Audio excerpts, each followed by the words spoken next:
Well, hello everybody in the VC and the rest of YouTube. Matt back here with yet more Rolling Stone album reviews, and so this time we're gonna do two albums. You could almost say three albums because we are up. The first album up is Out of Our Heads, and things get really hard to keep track of and confusing here because many of you in America may have bought this or remembered seeing this, may still even have it. Sold a lot of copies. It was the number one album after all. But many of you in England might be saying, wait a minute, that's not Out of Our Heads. This is Out of Our Heads. And you wouldn't be incorrect. So you've got the American version, you've got the English version, and some of you in America might be saying, but wait a minute, Out of Our Heads, but I do remember seeing that album cover somewhere, and you wouldn't be incorrect either because that next album after that, December's Children and Everybody Else's, is one of those released only in America type albums, sort of like a Beatles Yesterday and Today, Beatles second album type hybrid album. So it gets hard to keep track of all the players here, and with the two Out of Our Heads albums, you've got some songs in common, but you got songs that are on one and not the other, and vice versa. So in essence, you've got two albums.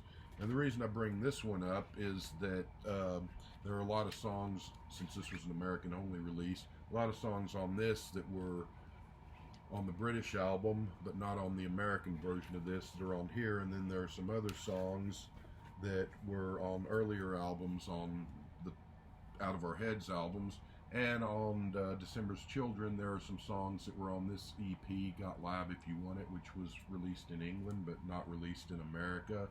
In America we got a Got Live If You Want It live album from the Rolling Stones, which had a couple of songs from this EP but had a lot of other songs that are not on this EP because they were taken from different concerts. And like I said, this gets sort of tough to keep everything in order. So what I'm going to do is talk about the British Out of Our Heads, and then I will go to the American version and talk about the songs that are on that one and not on the British, and then we'll go to December's Children from there. But anyway, Out of Our Heads came out July 30th of 1965 in the United States and went to number one. Came out September 24th, 1965 in England and only got to number two. There's some band called the Beatles that had an album called Help Out that held the number one position and kept this at number two. So this album, or these two albums, are kind of a transitional period for the band. You've got, they're starting to write more original songs, and I wrote it, tabulated it. There's, I think, 4 originals on the British and 6 on the American. Don't quote me on that. I might have those numbers completely wrong, but transitional album because they're still doing a lot of covers of old blues songs, even though they're doing more and more covers of American soul songs at this point and less of the blues, but also doing original songs. And the soul front, it's sort of kind of similar to the Beatles' second album. A lot of people call that the Beatles' soul album or the Beatles' Motown album. These can kind of be seen that way too for the Rolling Stones, I think.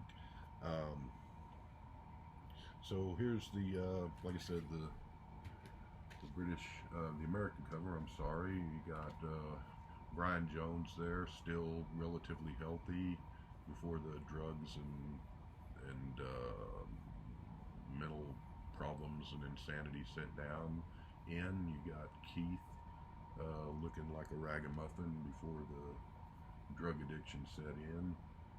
Bill there thinking about what 13-year-old girl he's going to sleep with next. You got Mick there looking over there thinking, I'm gaining control of the band really quick here. And you got Charlie there saying, how in the world did I ever get involved with these hoodlums? So good cover there. I like this, nice cover. There's your back cover. And And good cover here on the British one too. Nice cover. They had good covers in the '60s. So British album we'll starts with a song called "She Said Yeah," which was a Larry Williams song from the '50s. Which is just a great song. Look it up on YouTube, the Larry Williams version. Paul McCartney would do this years later on the Run Devil Run album. I didn't know at first that this wasn't a Rolling Stones original song because it's a great one, but it's not. It was written by Sonny Bono and Roddy Jackson. Don't know Roddy Jackson, but everyone knows Sonny Bono.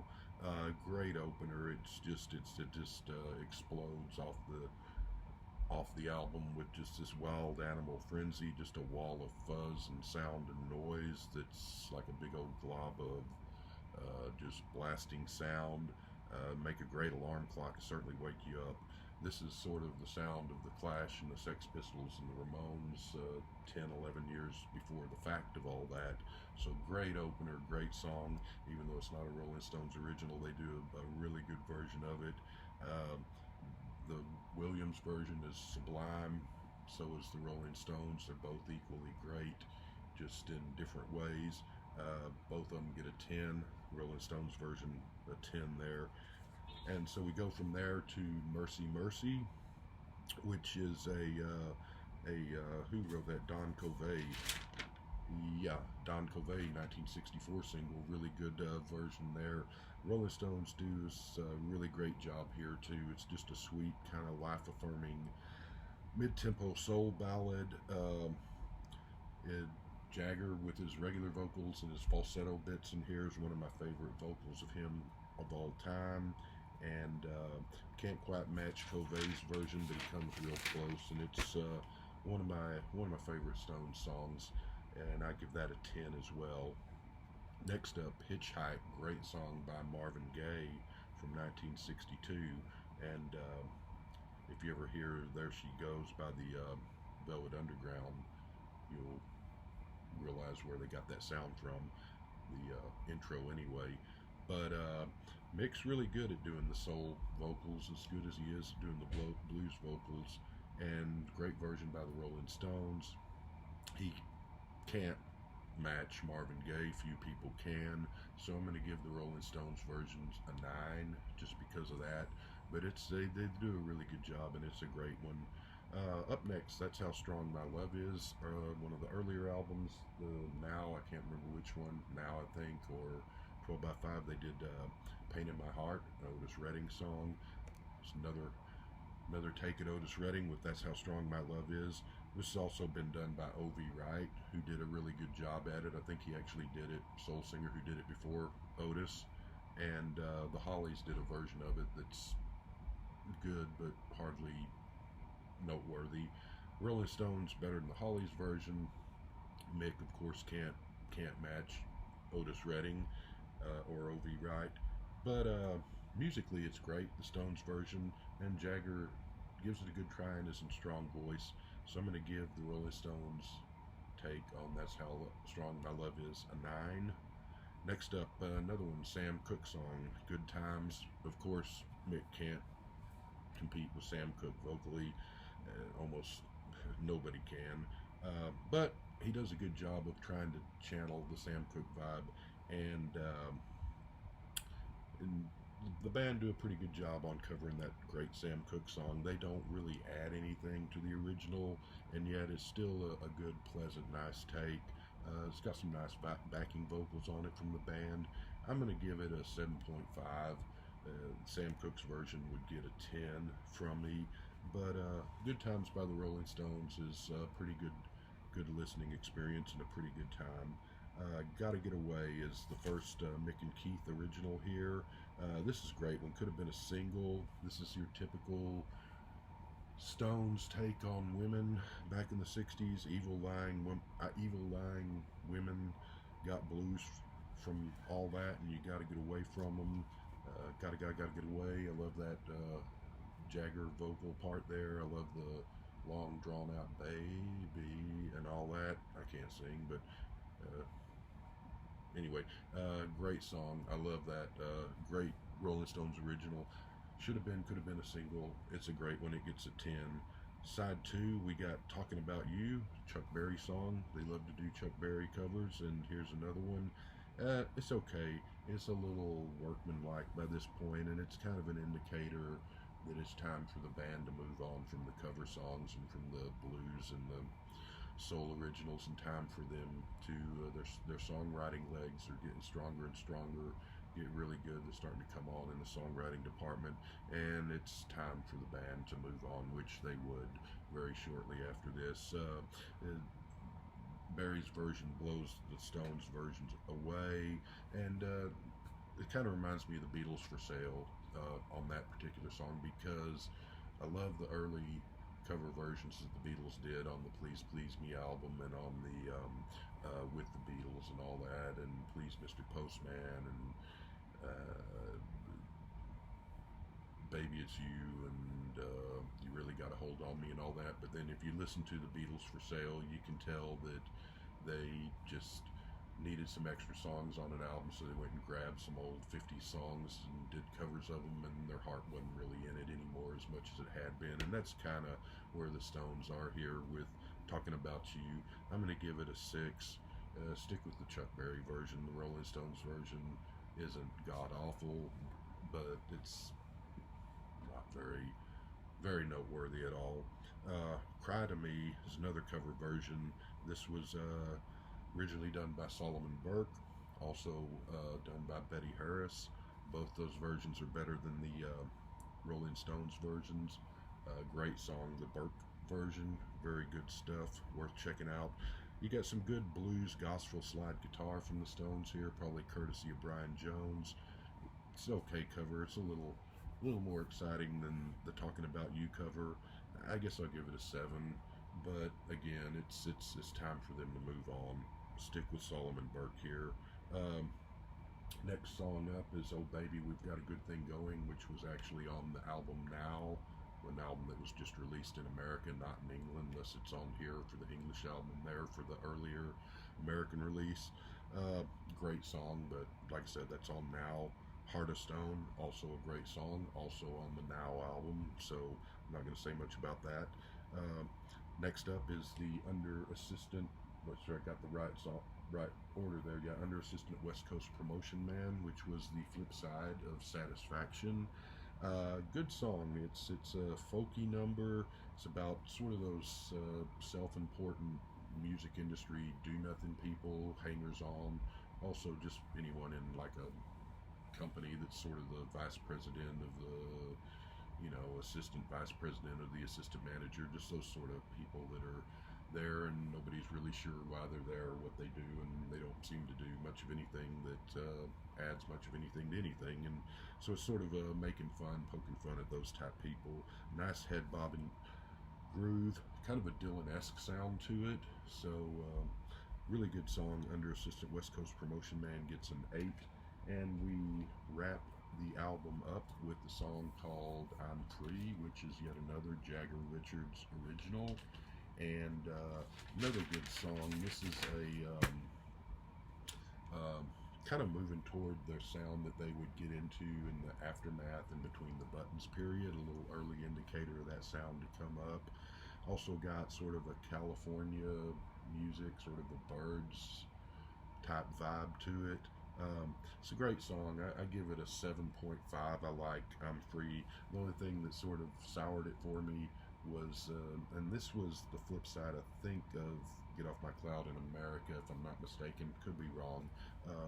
But in the 90s, one of those crap 90s bands did a cover of this that was awful, but it was all over the radio. I don't remember the band, but I just remember that being played all the time, and it sort of soured the song a little bit for me, because 90s music is crap in general, and this was a really bad cover version. But the Stones, good version. I give it a 7.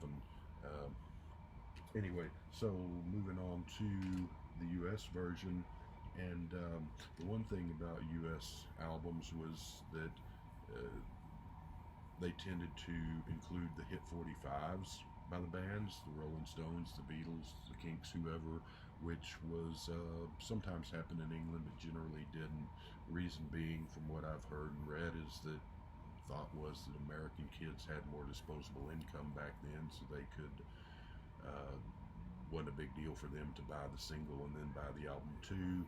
In England, less so. So getting an album was sort of a big thing. That I mean, that's a broad statement, of course, but it's just what I've heard that the kids would buy the 45s over there, and so if they bought an album, they didn't want the 45s that they'd already bought, and getting an album over there was sort of a big deal, something you got like at Christmas and your birthday, where American kids were sort of spoiled and had everything and could buy the albums and so forth.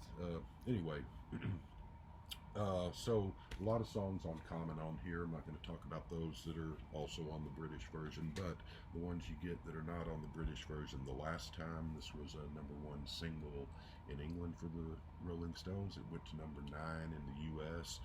Their first probably truly great song that they wrote, and just a wonderful, beautiful, great classic rock and roll song. That intoxicating revolving guitar riff.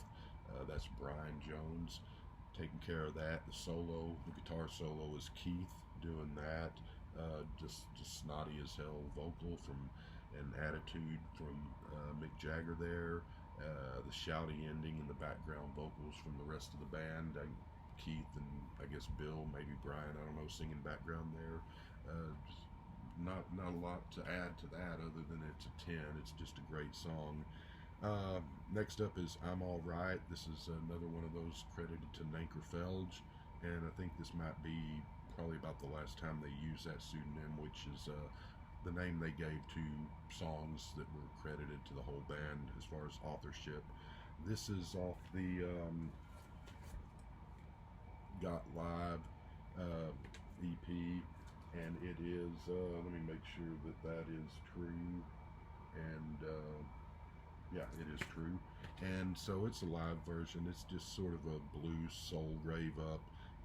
This is also credited to Bo Diddley, so I'm not sure how much the Rolling Stones had with writing this and how much it's a Bo Diddley song. But blues soul rave up, got a distinctive to and fro musical hook to it.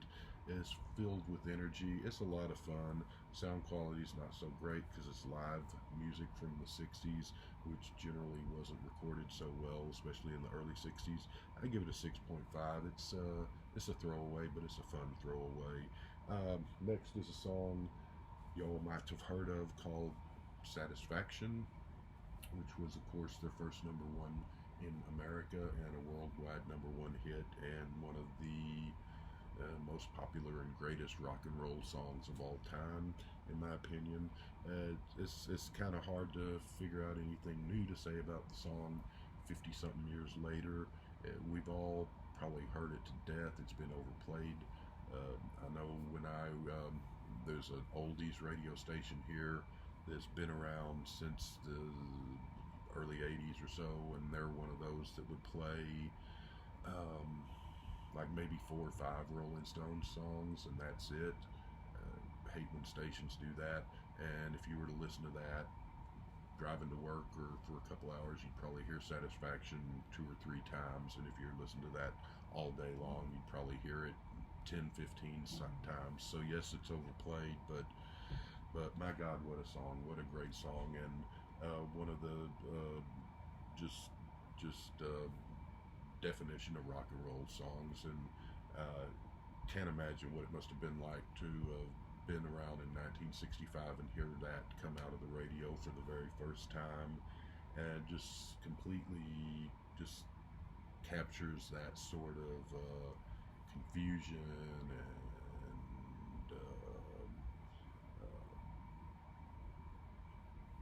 anger and pin-up energy of being a teenager or actually being a young person. Just a great song. What a great riff, and one of the great songs of all time. And overplayed, sure, but you can't give it anything but a 10. It's just a classic.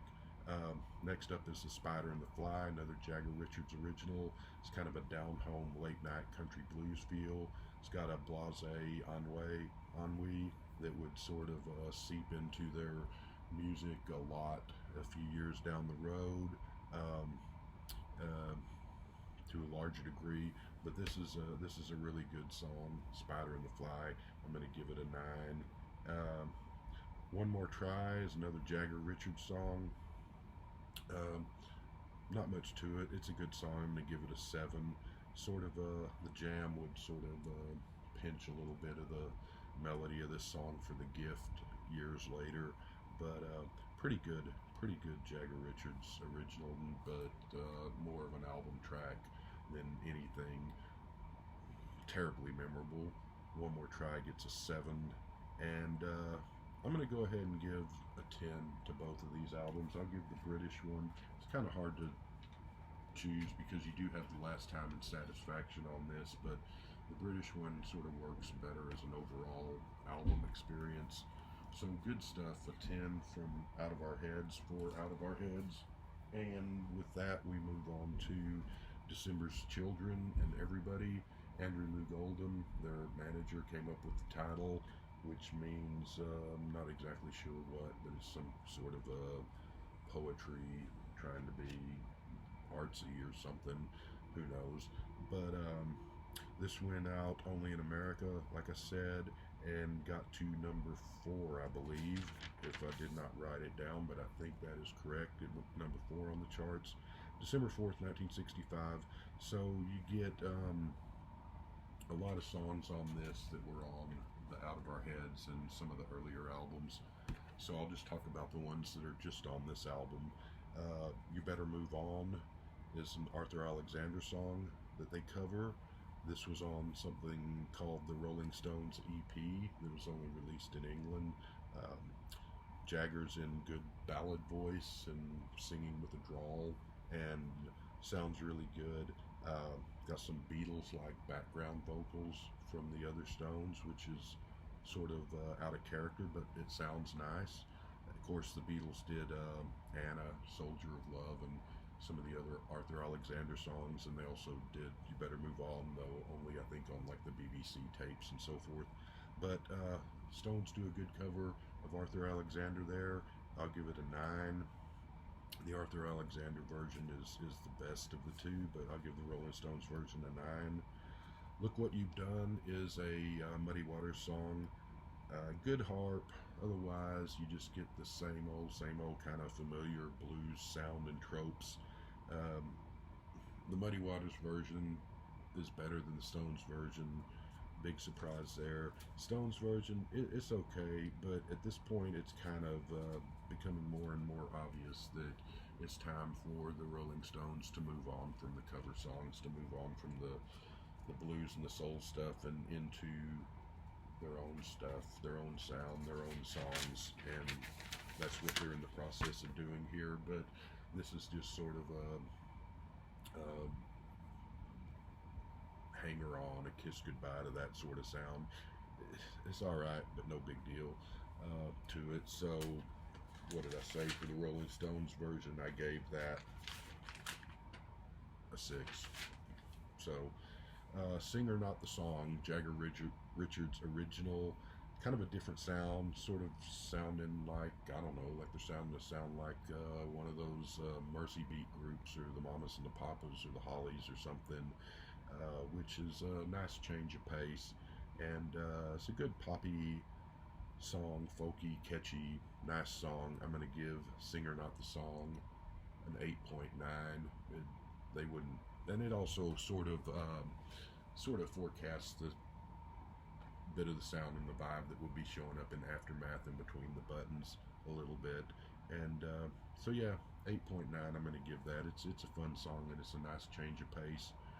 Route 66 is here, which was on their first album. This is from that live deal, so it's a live version of that.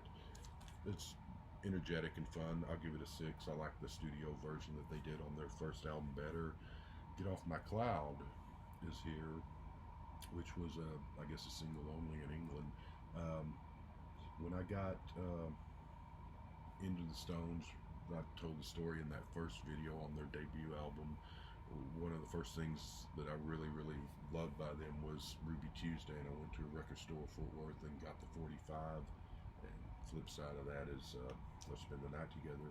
But at the same time I got that, I got the 45 for Get Off My Cloud, and I think, if I remember, it's a long time ago, you know, I was 14, 13 or whatever.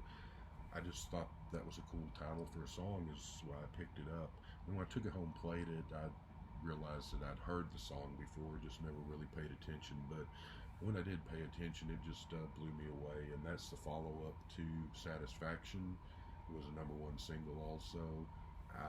As iconic and classic and wonderful and great and all that the Satisfaction is, and I do love that song. I do think that Get Off My Cloud is a better song, and it would, in fact, probably be my third favorite Rolling Stone song of all time.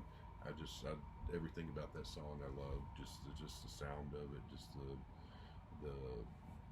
the background vocals, mixed vocals, just everything. The imagery, the lyrics. It's just one of my favorite of their songs, and so obviously Get Off My Cloud gets a 10 from me. As Tears Go By, this is a song that they wrote that originally Marianne Faithfull, who would later become Mick Jagger's girlfriend, did her version of it, which was a hit in England. I don't think it did too much in America, but the Rolling Stones decided to go ahead and cover it, and well, not cover it because they wrote it, to go ahead and release their own version, which went to #6 in the United States. Yeah, a nice, good ballad, sort of an English sounding ballad, which is fitting because they're an English band.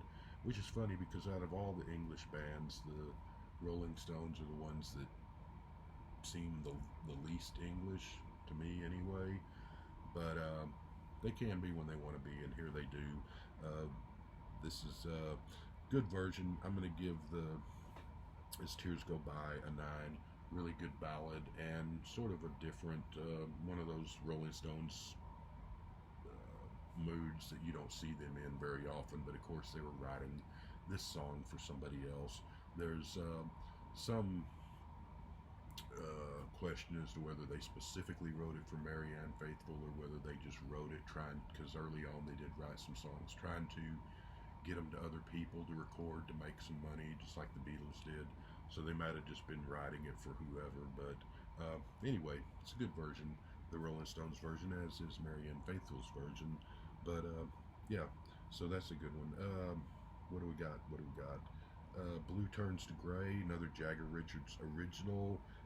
This is another, because you don't see the Stones, it's usually they're in control of the relationship and they can take the girl or leave the girl or tell the girl to get lost. But here you got someone singing about that they've been left and dumped by the girl, and they're sure sad about it. And so you don't really get that sort of vibe from the band very often. And so that's a good, nice change of pace to get that. You wouldn't get that at all much later past this point, but and it's just a really good song. It's a nice ballad, good vocals by Jagger, and it's an overall good song. I really like Blue Turns to Gray, so I give it a 10. And last but not least, you get I'm Moving On, which is another live track off of this EP. This is an old Hank Snow song from 1950. He's a country singer. His version sounds very same song, but very different than this because it's that sort of 50s, I don't know, honky tonk or whatever 50s country sound to it.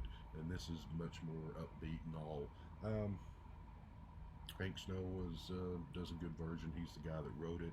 Rolling Stones is more active, more upbeat. Still, I don't think they ever did a studio version of this, but it's fun. It's sort of a filler throwaway, good enough to get a 7.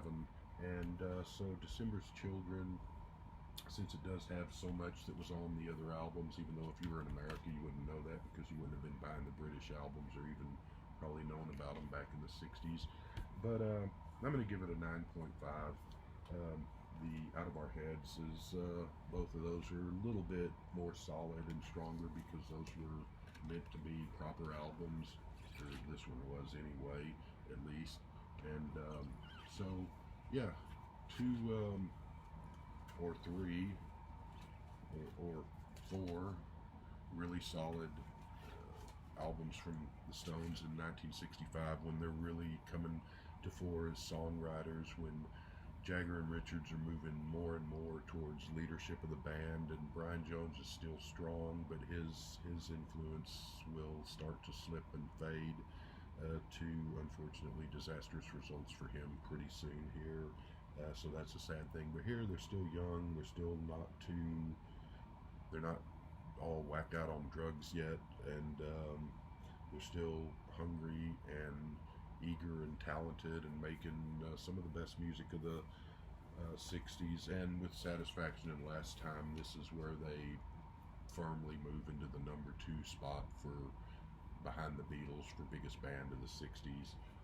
As far as artistically, the Kinks will always be better than them, but as far as commercially, where before this they were sort of just in the mix with bands like the Kinks and the Animals and the rest of the British Invasion stuff, and the Beatles were the clear leader from the get-go. Here it becomes that, are you a Beatles or a Rolling Stones guy, and all that stuff starts coming in, and they're clearly the number 2 band from here on out.